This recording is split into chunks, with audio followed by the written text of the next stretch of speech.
let's wrap up this crazy party, shall we?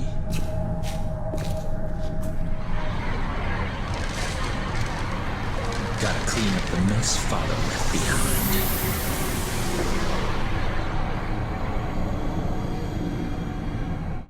Greetings, I'm Solidus-Skully, and welcome back to Devil May Cry 3 Dante's Awakening, where we get into the end stretch of the game. And honestly, in terms of being an end stretch of the game, it is where the game shows its most creative, visually, in terms of its level design, and really, yeah, in terms of building out the climax, it's honestly a really good set of levels we have ahead of each other. And in celebration as such, it is time to give Dante the coat. Yes indeedy, look at Dante right now, complete in his Devil May Cry 1 look. Ah, the circle is now complete as we progress onwards through this heavenly realm, which is no doubt intentional, given the most evil of creatures wants to pretend it's the most heavenly of beings, even though it is not. Let us continue.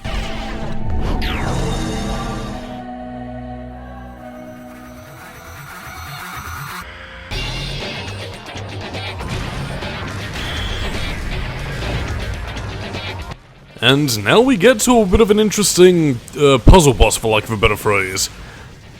Yeah, so for those of you who are familiar with the game of chess, that's pretty much what the rules of these, these pawns, rooks, knights, and what have you, pretty much abide by. They'll pretty much go, forward. There's no pieces on Dante's side, so yeah, you're very much just sort of taking them out on your own. But again, the more places and, pieces that, the rooks and pawns eventually capture, eventually, more pieces will be allowed to move, and pretty soon, you'll come into contact with the king and queen. Of course, they're currently frozen at this point in time, and yeah, they've captured territory. Now the queen's pretty much been allowed to move to the other end of the board, and yeah, she pretty much gets to zip around and yeah, take you from the rear. Probably poor choice of words, but in any case, so yeah, basically, by the time all the pieces get to where they need to go when the king starts moving, yeah, basically bad things will happen. So take out all the chess pieces and, yeah, make sure you kick ass and take names, really. Some happen to find this boss fight to be, or boss fight in quotation marks, puzzle boss, whatever's your poison. Some find it to be pretty annoying. I like it personally. I find it to be quite an interesting thing, and Devil May Cry 4 did actually do something rather similar to this. Like, they actually had like a bit of a board game roulette kind of thing. And while I don't think that version quite succeeded at what it set out to do, I do still like it when Devil May Cry does things like this and, really sort of experiments with the game aspects of, utilizing your combat skills and, playing as like a piece on a game board, so to speak. Excuse me. Holy water. Delicious. But yeah, I mean, it's definitely gonna, place a bit more of a challenge, and again, like, in terms of what enemy dynamics you're facing, again, it's a lot of the stuff that you've faced before, but, with the added additions of the king and queen, pretty much, giving it all this, so, yeah, overall, it's pretty good, and one of the abilities that the king does also have is it also, well, you pretty much just saw it right there, it has the ability to, pretty much deposit pieces in front of it to protect itself, so, yeah, overall quite good. And its main attack, yeah, that little area of effects kind of thing right there, so, yeah, overall, I'm pretty much sound as a pound and enjoying this boss fight, really. But alas, there's nobody left but the king, so, where's your crown, King Nothing? Or should I say, King? Yeah, where's your crown? Kerblamo! So yes, the infernal chessboard is now complete, and now we progress onward. To the heavenly realm. Like, I mean, honestly, if the Tema Negru had, like, a little bit more visual pizzazz like what we're seeing here, I probably might be talking about the game in a bit more of a positive light, because, again, a lot of the visuals on display, they're obviously going for the whole heaven motif, but again, like, stuff like this is visually fucking striking, beautiful, and I mean, to me, when I think about Devil May Cry 3's art design in a positive light, stuff like this is generally what I'm thinking of, especially some of the levels that are yet to come, so yeah, I mean, to be honest, I feel like Devil May Cry 3 kind of missed a beat in not having more stuff like this and less, the generic sort of, disheveled temple and, the sort of city stuff that we've pretty much seen before in, the previous two games. But either way, though, that's just, again, a slight bit of negativity, but on the whole, a lot of this art design is really fucking beautiful. And again, once again, continuing my, additional love for things, abstract and, kind of heavenly and other dimensional. Again, I really like how this area was, styled, looks, and, again, how Dante progresses as the area, shifts and sort of morphs around. Like, not in a Temini Gru kind of way where it's more like a machine, but this one where it's more, not like a natural part of the demon world. I don't know, it's, very cool and adds a certain element of mystery to it that I can't help but love. In any case, though, this pretty much showcases the annoyance aspect of the... I know these enemies have names, I can't be fucked. We'll just call them the angel fuckers and call it a day. But yeah, it's just sort of flying around and, it eventually goes out of bounds where Dante can't jump off and then you just sort of waste a bit of time. So that's why it gets a whole bunch of missile salvos to the face. Delicious explosion residue. And now it is dead, and no more. By the way, there is actually a giant being here, so I'm wondering who the hell is that meant to be? A demon from long since past? I mean, I know for a fact that it's not meant to be Mundus, because Mundus is all the way on Malay Island where he was sealed before, so... yeah, no idea who that is.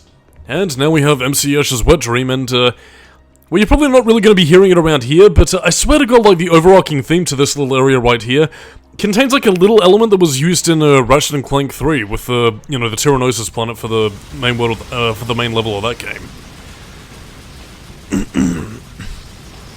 I mean, I'm not sure whether or not it might have been, like, a sound cue that was sampled, but either way, a bit of an interesting little cue for one of the main themes of Tyrannosis. In any case, so we have the typical Capcom boss rush, so yeah, this is very much the case where, you'll have Dante pretty much having to fight all the bosses of the game once again. You only really need to tackle 3 in particular, so again, you don't need to fight all the bosses, but yeah, if you do want to fight all the bosses, you do get a reward for doing so, so yeah, that's also why it's worth it. And part of the reason why I'm fighting Cerberus again and showing it off is for 2 reasons, really. The first of which is pretty much me trying to fight Cerberus legitimately, because... well, I mean, again, if you remember all the way back into parts 2 or 3, I mean, I did pretty much cheese Cerberus using, well, the Devil May Cry 2 strategy and showing how easy it is to pretty much beat the one boss that everybody apparently had trouble with back when the game first came out, so... yeah, churlish mockery aside, this is pretty much me giving Cerberus its, due penance. In keeping with the fact that, well, this area of the game is one that I'm mostly positive about, so... yeah, give it a bit of due respect. But of course, the second thing I want to point out, and a bit of trivia that I actually... well, I mean, you're going to be seeing it a little bit later as like a very brief clip in the bonus video, but to kind of point it out here... yeah, Cerberus's head model, actually. I kind of brought this up similar with Beowulf, which I believe does actually reuse, some creature design from the previous game, but yeah, Cerberus's original head model was just an altered variant of the Mysteria from Devil May Cry 2, which was one of the smaller enemies of that game. It pretty much blown out to big size, and I believe was also later reused for at least part of the model for Beowulf, but then again, don't quote me on that. But yeah, I mean, it does kind of go to show, like, how much of the previous games, I mean, even, the eternally slated Devil May Cry 2, how much they pretty much built the backbone of what Devil May Cry 3 would eventually be, and, as, lauded and, angrily, churlishly hated as that game is meant to be for a lot of people, I don't know, it goes to show that each piece of the series' history does build up to, what the franchise would eventually become. Or at the very least, provided the building blocks from which Devil May Cry 3 was, a fan favorite, really. But yeah, in any case, yeah, I hope this boss fight pretty much showcased a few additional enemy dynamics of what happens when, you leave Cerberus prone, you take him down in a very traditional aspect when you get too close, and, yeah, leave him prone for a little bit. Come on. Your fate is sealed. Dante's Devil May Cry 1 outfit. Truly, you are the definitive one. Or at least my personal favorite, to be perfectly honest. And now, onwards to new adventure. I don't know what happens when you access, the door behind you. I'm gonna assume that it's completely shut, but, who knows really. And you get a health refill after completing it. although I don't know if that's permanent and that's just like a one-item use. Who knows, really? In any case, though, I'm gonna be jumping around for a few of the other, you know, rehash fights, so, enjoy. You're sweet. Delicious. But, yeah, I'm not gonna be showing a lot of these off. Maybe one or two, just for the sake of, you know, at least sort of showing you what you're in for. But, yeah, you see the, you know, the center point? Again, pretty much 3 points you need to sort of triangulate, and I think in total you really need to only tackle, like, 3 or 4 boss fights, and then you can pretty much go on your way, but, yeah, that's neither here nor there in this case. I think it's pretty much the main enemies in which you obtain most of your weapons from, really, so, yeah, that's pretty much all she wrote. Here again we have, well, Beowulf, whatever. He was punked by Dante, then he was punked by Virgil, then he was punked by Sparda. All that's left is to be punked by Nero, who, I don't know, pisses on his fucking ashes or some shit. And thus, the cycle is now complete. Ah, continuity. But yeah, as you can tell, we're pretty much lighting up the board every which way and sideways, so by the time you light up all the sections of the board, then an extra special reward will be yours. But again, as I mentioned previously, you only really need to do, you know, the triangulation procedure, which makes it sound more technical than it actually really is, to be honest, but who knows? Onwards to finding new pathways and places to explore. So yeah, that was Leviathan. Down and out. Oh yeah. Honestly, why the hell were we even fighting, like, whale organs or whatever, or even some of the more minor bosses that we're going to be seeing a bit later, like, you know, like the centipede one, or the fucking whatever, really? I have no idea, but, yeah, I'm trying to remember who the hell I fight next. I think it might be Geryon, but yeah, it is. And, yeah, you also do the whole dimensional distorted walk on walls and be a happy chappy, really.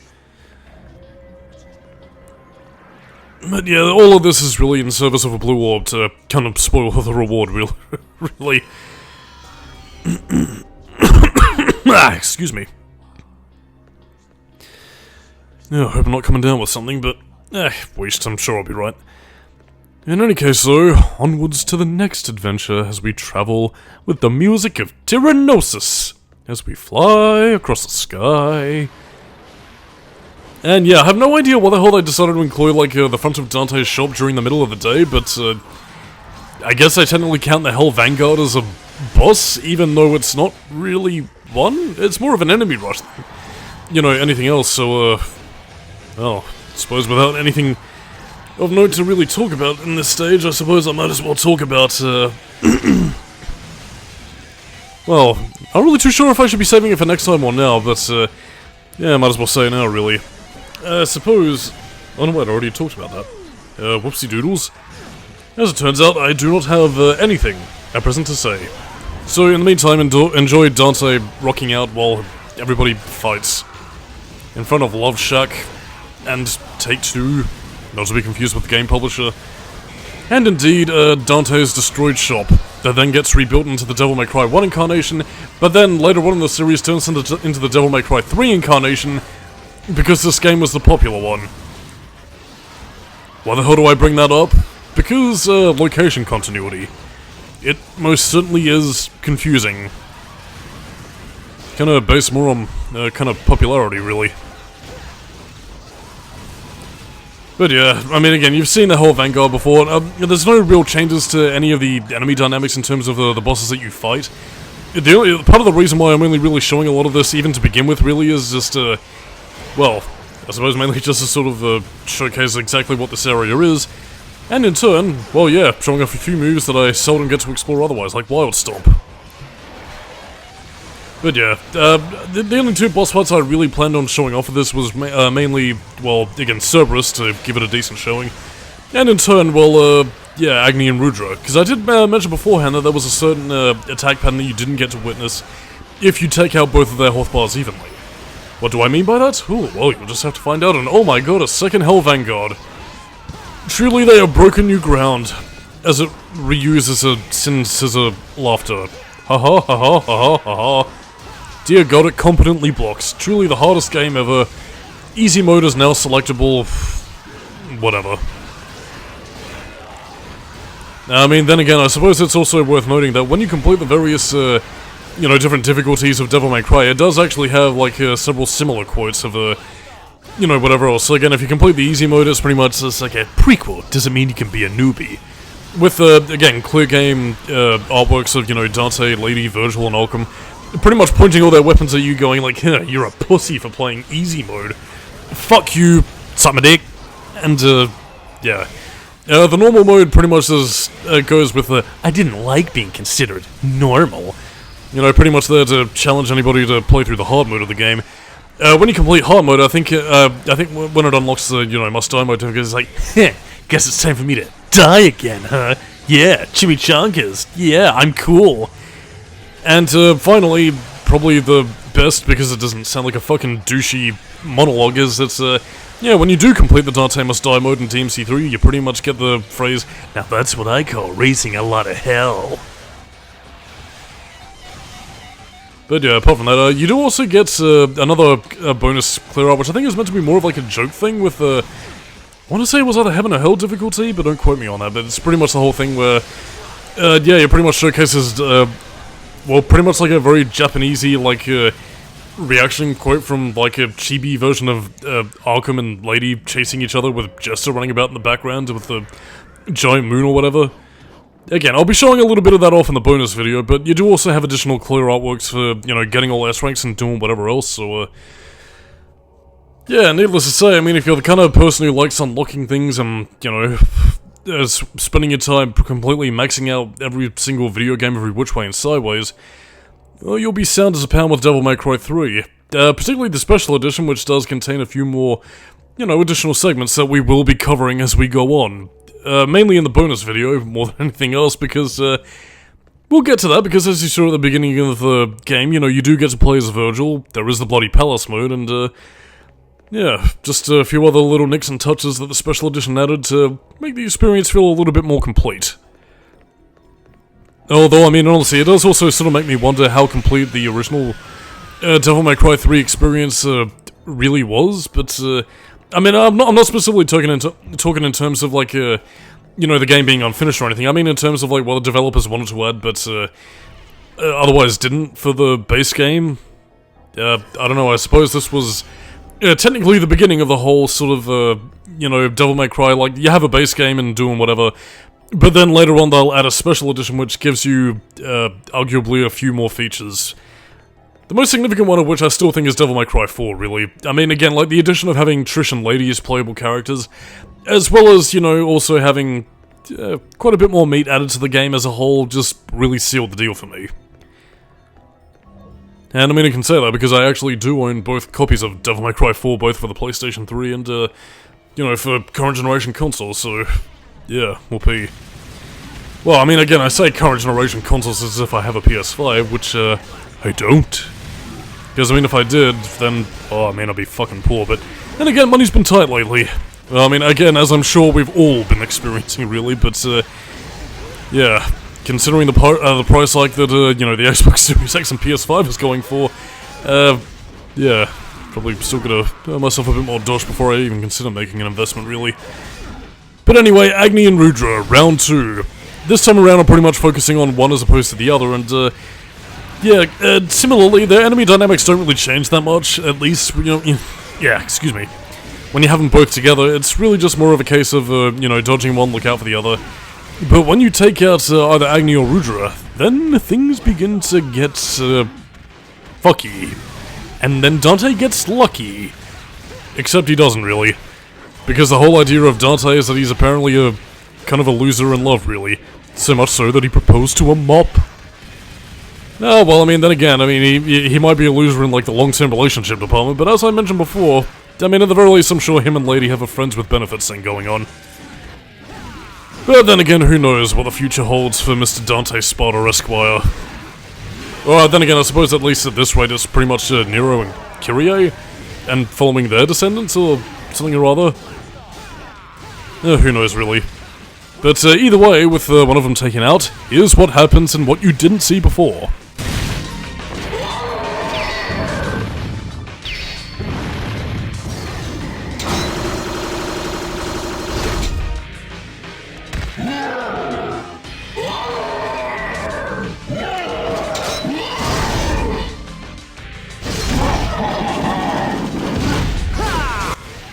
So yeah, now Agni and Rudra's powers combine to become Agni and Rudra.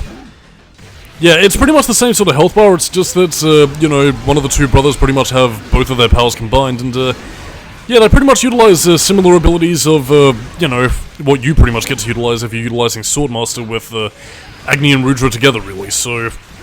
Yeah, it's not much, but I mean, it is at least something to sort of give the boss fight a little bit more spice, I suppose. It's just sort of... Methodically speaking, again, if you want to be a little bit more efficient, you take out, you know, both of the brothers evenly, space out your attention, and give one the love as both of them should be loved. Something that, I mean, again, I was initially going to say that Sparda and Eva should have taken a heart, considering Dante and Virgil's whole thing, but, it didn't really matter, and a lot of Virgil's angst happened after his loving, childhood. But, yeah, that's neither here nor there in this case. Back to the Tyrannosis world. And there we go. What do we receive for our prize? An exit! Or so it would seem. But yeah, we pretty much have like two, maybe one more boss fight to really sort of go in this angle. And as soon as we're done with that, our mission will be complete. As we explore MC Esch's complicated design work. Yeah, I don't really know what the hell the purpose of those light flashes really is. I guess to really sort of show the ethereal nature of this world, but, yeah, kind of weird. I mean, again, well, we are in the demon world, so I'd imagine that the regular law of physics wouldn't really apply in a place like this, but... who knows, maybe Dante's demonology, physiology is interacting with the worldiology geometry. I can do math and science! Oh yes, Shadow Man. There we go. Destroy him. Destroy him once and for all. There will be no more persona artists here anymore. Much like the Solidus-Skully, who will see you next time for more Devil May Cry 3 action. Bye-bye.